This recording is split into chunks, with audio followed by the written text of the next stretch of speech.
I never thought I'd be the kind of person who posts something like this. Honestly, I'm still not sure if writing it all out is a good idea, but I need to get it off my chest. And if this helps even one person avoid what I went through, it's worth it. This happened about a year ago.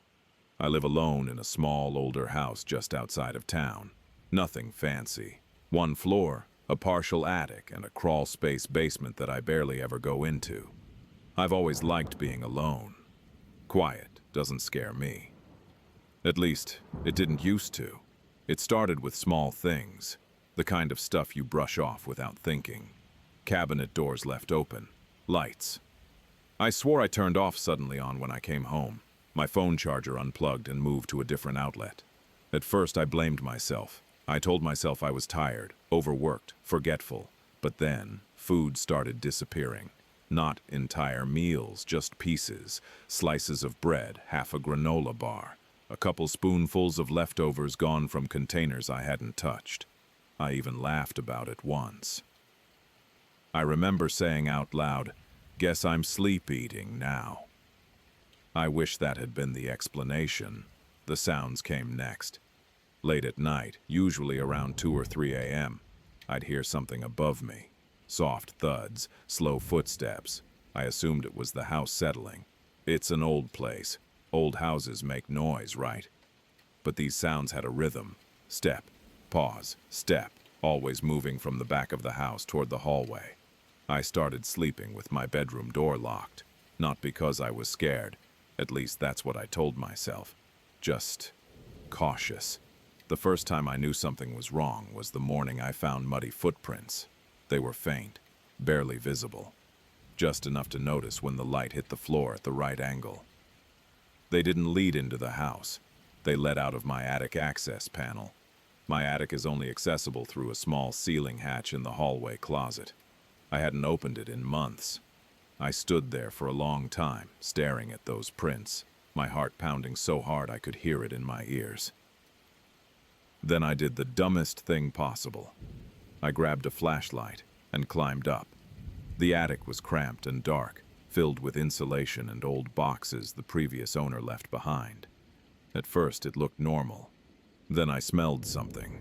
Sweat, stale food, something human.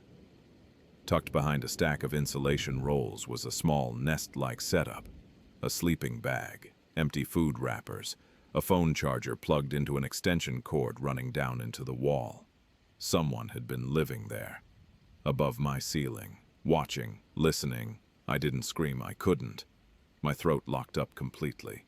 I climbed down slowly, closed the hatch, and walked out of my house.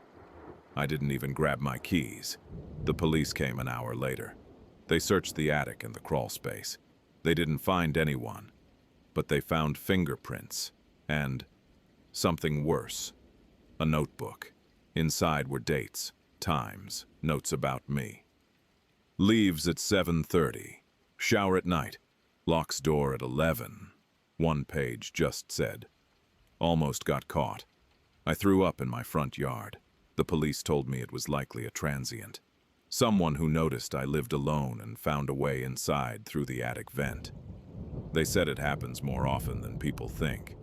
That didn't make me feel better. I couldn't sleep in that house again. I stayed with a friend for weeks, installed cameras, changed locks, reinforced the attic access. Eventually, I moved. New place, new city, new start. I thought it was over. 3 months ago, I got an email. No subject line, just a single sentence in the body.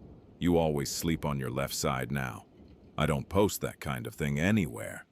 The police traced the email to a public computer at a library. They never found him. So, yeah, that's my confession. I still check my ceilings. I still lock every door. And sometimes when the house is completely silent, I swear I hear footsteps. If you live alone, please don't ignore the small things, because sometimes you're not alone. I don't really believe in paranormal stuff, or at least I didn't before this happened. I work nights. I always have. It messes with your head a little, your sleep schedule, your sense of time, but I like the quiet. less people, less noise.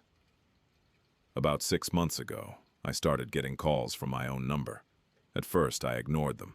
I figured it was some kind of glitch or spam spoofing. That happens all the time now. But then, the voicemail started. The first one was just breathing, slow, shallow, like someone trying not to be heard. I deleted it. A few nights later, I missed another call from myself, another voicemail. This time there was movement, fabric shifting, footsteps. Then my own voice whispered my name. I sat in my car, in the work parking lot, and replayed it over and over, trying to convince myself it was fake. It sounded exactly like me. Same cadence, same slight rasp, same nervous habit of swallowing before speaking. I finally answered on the third call. I didn't say anything, neither did the other end.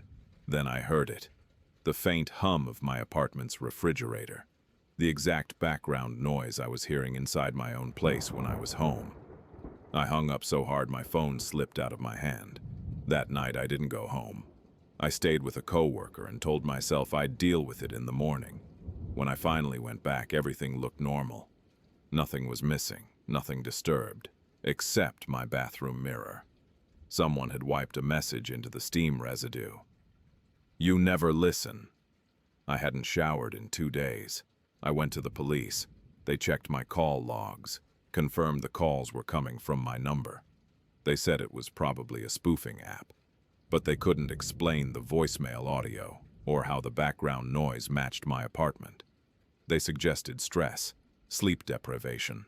I wanted to believe them. The calls stopped after that, for weeks. I started sleeping again, functioning, feeling stupid for being scared. Then, last Friday, my phone rang at 2:17 a.m. No caller ID. I answered and heard myself say, "Why didn't you move when you had the chance?" The line went dead. I moved out 2 days later.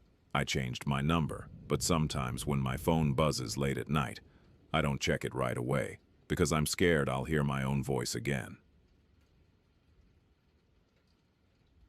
I had my dog, Murphy, for 11 years. He wasn't aggressive, not even a little. He loved everyone, delivery drivers, kids, strangers.